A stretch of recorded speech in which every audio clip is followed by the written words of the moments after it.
तो good morning, कैसे हैं आप सब लोग। आई होप आप लोग अच्छे होंगे, सुरक्षित होंगे अपने अपने घरों में। तो आज है 13 जनवरी, जो कि कुमाऊं में आज के दिन घुघतिया बनाए जाते हैं। इसका मैं आपको पूरा डिटेल में बताऊंगी, घुघतिया क्यों बनाए जाते हैं, इसके पीछे क्या कहानी है। आज आपको रेसिपी भी मिलेगी घुघते की, कैसे बनाते हैं, और हम लोग शाम को क्या क्या त्यौहार मनाएंगे। देन कल सुबह उठेंगे और जो बच्चे लोग होते हैं, इसको घुघते को कौवों को दिया जाता है। तो गुन्नू उठेगी, सुबह नहा धो के कौवों को देगी। तो ये आज से शुरू होगा ब्लॉग और कल तक चलेगा। आप लोगों को खूब मज़ा आने वाला है ब्लॉग देखकर, और पूरा कंटिन्यू देखना, स्किप मत करिएगा। बाकी सारे रेसिपी भी देखेंगे आप, और साथ साथ में घुघते त्यौहार का महत्व भी जानेंगे, और क्या है ये चीज़ भी आप देखेंगे। चलिए बने रहिए ब्लॉग में। तो ये तैयारी एक दिन पहले से शुरू हो जाती है, मतलब कि फेस्टिवल वैसे एक दिन पहले ही रहता है। इसमें दूध में गुड़ को घोलने के लिए डाल रखा है, और ये जो उड़द की दाल है उसको धो के रखी है। मैंने विदाउट छिक्कल वाली भिगाई थी। ये तैयारी हो रही है खजूरे के लिए। खजूरे में मैंने थोड़ा सा मैदा, थोड़ी सूजी और थोड़ा आटा डालूंगी, जो कि सूजी और मैदा थोड़ा इक्वली समझ लीजिए, या सूजी थोड़ा ज़्यादा और मैदा हल्का सा कम और आटा थोड़ा ज़्यादा। तो ये 3 अलग अलग क्वांटिटी में हम लोग लेंगे। इसमें मैंने अजवाइन और सौंफ डाल दिया था, ताकि उससे टेस्ट अच्छा आएगा, और भुने हुए तिल डाले थे। तिल से भी क्रंची बना आता है, तो वो अच्छे लगते हैं खाने में। देन इसमें मैं मोहन बोलते हैं, मैं घी का वो कर दूँगी अच्छे से, और दोनों हाथों से इसको मिक्स कर दूँगी, ताकि वो खाने में क्रंची हो। और उसको फिर ये जो दूध और गुड़ हमने घोल के रखा है, दूध में ही इसको ओलेंगे आटे की तरह अच्छे से। और यहाँ पे मैं गुड़ को घोल लूँगी, ताकि इसमें कोई लम्स वगैरह गुड़ के रहे नहीं, अच्छे से घुल जाए। और क्योंकि ये अगर हम मतलब बॉईल करके पकाते तो दूध गुड़ फट जाता ना, इसके वजह से हम लोगों ने उसको वैसे ही पकाया है। और आज आप लोगों को ये सारी रेसिपी मिलने वाली है। यहाँ पे आटा अच्छे से हो गया। देन यहाँ पे मैं घी लगा के आटे को रख दूँगी। फिर दोबारा तैयारी करेंगे हम घुघुते के आटे के लिए। उसके लिए भी हमें क्वांटिटी आटा, सूजी और अजवाइन। इसमें मैं सौंफ नहीं डालूंगी, क्योंकि वो जो उसके घुघुते के शेप देते हैं उसमें सौंफ फिर निकल जाते हैं। और फिर इसमें भी घी डालेंगे 1 कटोरा। और घी आपको इतना डालना है कि अगर आप आटे को अच्छे से मिक्स करें और मुट्ठी ऐसे सूखे आटे में मुट्ठी करें, तो वो मुट्ठी बननी चाहिए। तो उससे ना वो घी ज़्यादा होता है और ना वो कम होता है, और खाने में भी काफ़ी क्रंची और टेस्टी होता है। तो इसको वैसे तो गुड़ और पानी में घोल के भी बनाया जाता है, लेकिन हम इसमें दूध और गुड़ के जो मिक्सर था उसको आटा बना लेंगे अच्छे से। आटा जैसे गूंथते हैं नॉर्मल, वैसे कर लेंगे। क्योंकि इसमें सूजी डाली है, इसलिए मैंने हल्का ढीला आटा, दोनों का ढीला गूंदा था, क्योंकि सूजी जब वो सूखेगा दूध को तो फूल जाएगी। और इसमें भी मैं घी लगा के रख दूँगी। और आज आपको पूरी रेसिपी ही मिलने वाली है ब्लॉग में, और वॉइस ओवर ही ज़्यादा दिखेगा, क्योंकि वॉइस ओवर में ही पता चलेगा कि मैं कर क्या रही हूँ, कब किस टाइम पे। देन उसके बाद हम लोग घुघुते बनाएंगे, और ये काम 11:30 बजे से शुरू हो गया था और रात तक चल रहा था 7 बजे तक। क्योंकि बीच में हमारे घर पे जो प्याज लगाने वाले थे भैया लोग, 2 भैया, वो भी आ गए थे। तो उस दिन मैंने कम से कम 4 या 5 बार आटा गूंदा है। हालत तो बहुत ख़राब थी, लेकिन वो बेचारे भी भूखे थे, उन्हें भी खाना खिलाना ज़रूरी था। तो उनके लिए मैंने वही मेथी और मूली के जो मैं थेपले बनाती हूँ हर बार, वो बना के खिला दिया था। और दिन में अपने लिए भी लंच करना, बर्तन धोना, सब काम रहता ही है, और बाकी फेस्टिवल की तैयारी करना। तो मैं यहाँ पे खजूरे बना के आपको दिखाए, और मैं आपको एक यहाँ पे घुघुता बना के दिखाऊँगी। और ये बाकी सारे घुघुते मम्मी ने बनाए हैं, खजूरे मैंने बनाए हैं।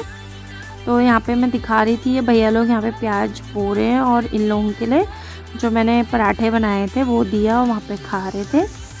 देन फिर मैंने आपको दिखाया दाल, उड़द की दाल। इसमें मैंने जीरा बाद में लास्ट में पीसूँगी, और अदरक और 2 हरी मिर्च, क्योंकि हम लोग तीखा नहीं खाते हैं। और जो ये उड़द की दाल है, इसको सिलपट्टे में पीसने में, जब हम इसकी रोटी बनाएंगे, बेड़ुआ रोटी, बेड़ुआ पूड़ी या मांस की पूड़ी, जो भी बोलते हैं आप लोगों के यहाँ पे, तो वो गीला नहीं होता है, क्योंकि सिलपट्टे में हल्का सा गीला रह जाता है। इसको बिल्कुल ड्राई पीसना है, और देख सकते हैं आप बिल्कुल लड्डू की तरह ड्राई ही निकल रहा है। इसको पीसने में थोड़ी मेहनत तो लगती है, लेकिन जब बनते हैं तो अच्छा लगता है। तो ये पीस के मैं रख दूँगी और बीच में फिर घर के काम भी होते हैं। तो यहाँ पे थोड़ा सा दिखाया, मम्मी यहाँ पे निकाल रही थी जैसे कि। और फिर यहाँ पे चावल का आटा है जो कि सेल बनाने के लिए।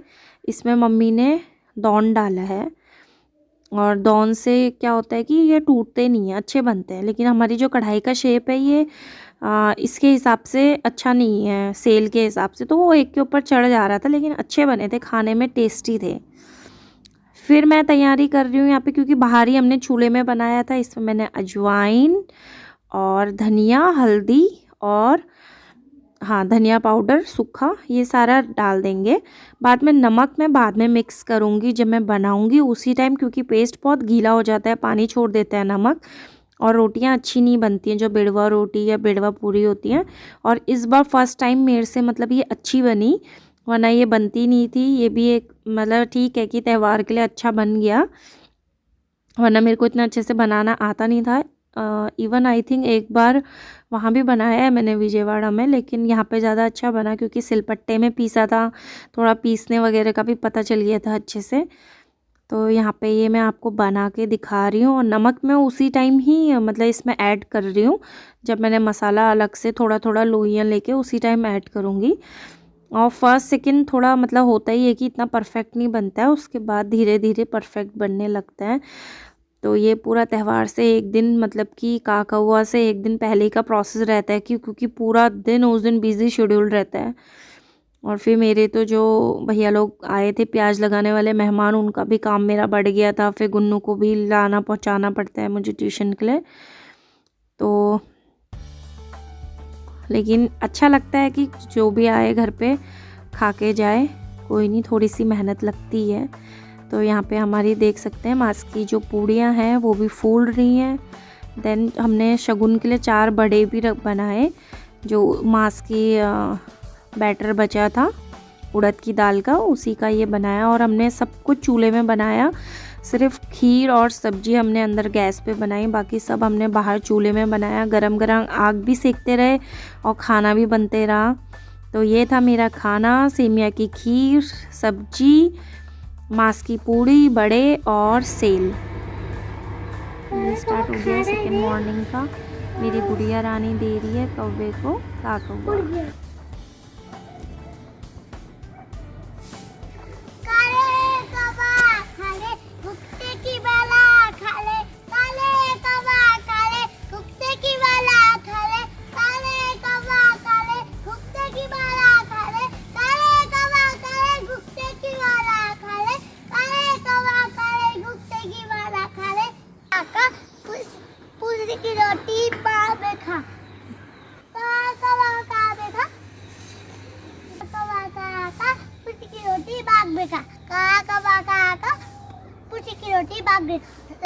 घुटते घुटते की बधाई हो।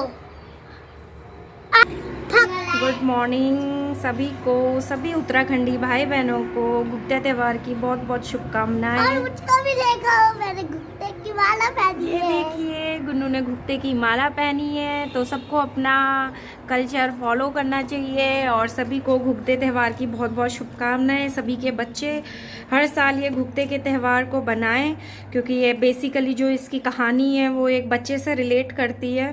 तो जिसने कहानी नहीं सुनी है तो वो सुन भी सकते हैं। बाकी ये कोई पुराने टाइम में जो चंद लोग राजा हुआ करते थे उनके टाइम से ये चली आ रही है। तो उनका संतान नहीं था, संतान न होने के कारण जो उनके मंत्री थे वो सोचते थे कि अब राजपाट हम संभालेंगे अब इनके मरने के बाद, क्योंकि इनका कोई वारिस नहीं है। लेकिन वो किसी बागेश्वर मंदिर में गए राजा कल्याणचंद, तो वहाँ उनने मन्नत मांगी और उन्हें एक पुत्र प्राप्त हुआ। वहाँ से उन्हें एक पुत्र की प्राप्ति हुई, मतलब उनका एक पुत्र पैदा हुआ। तो उसके बाद वो पुत्र का जो उसकी माँ थी उसने उसका नाम घुघती रखा था। घुघती रखा था क्योंकि उसके गले में एक मोतियों की माला और घंटी डाली हुई थी। मोतियों की माला डाली थी घंटी, और वो जहाँ जाता था उसका पता चल जाता था। तो वो जब भी मतलब उससे कुछ कहना नहीं मानता था, बात नहीं मानता था, तो उसकी माँ बोलती थी काले कौवा काले घुघते की माला खा ले, मतलब काले कौवा आजा ये माला खा जा घुघते की। तो वो डरता था। इसी प्रकार माँ हर रोज कौवे को कुछ ना कुछ देती और बच्चा बात मानने लगता। इसी कारण से वो कौवों की उसके संग दोस्ती हो गई। लेकिन जो उसके मंत्री थे वो उसको बेटे को मारने का षड्यंत्र कर रहे थे।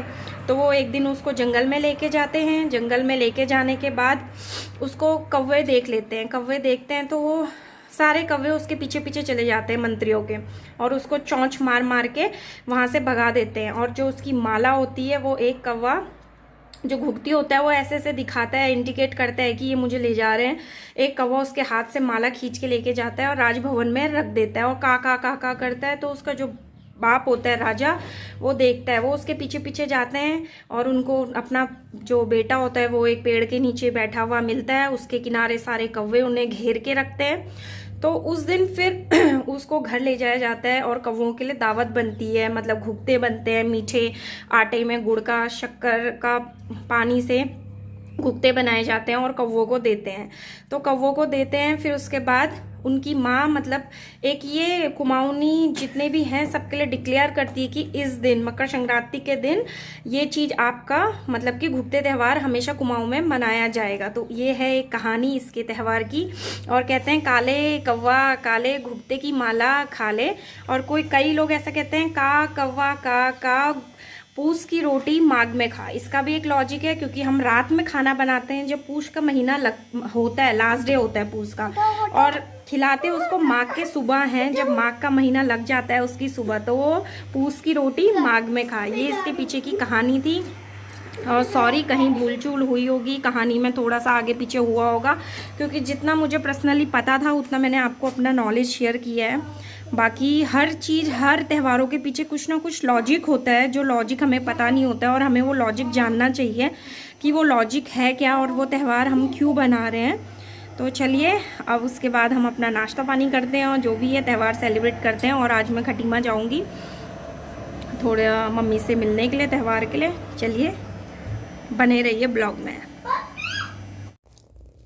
तो ये आज मैं मम्मी के यहाँ गई थी, वहाँ से ये तिल के लड्डू दिए हैं और कुछ लड्डू हमने खा भी लिए हैं। तिल और ड्राई फ्रूट्स के जो आज के दिन बनते हैं। और ये दिए हैं घुघुते और खजूरे। तो यही मेरा आज का छोटा सा ब्लॉग है जो इन्हीं के संग ख़त्म हो रहा है। अगर आपको पसंद आए तो लाइक शेयर सब्सक्राइब ज़रूर कीजिएगा। Bye bye, good night.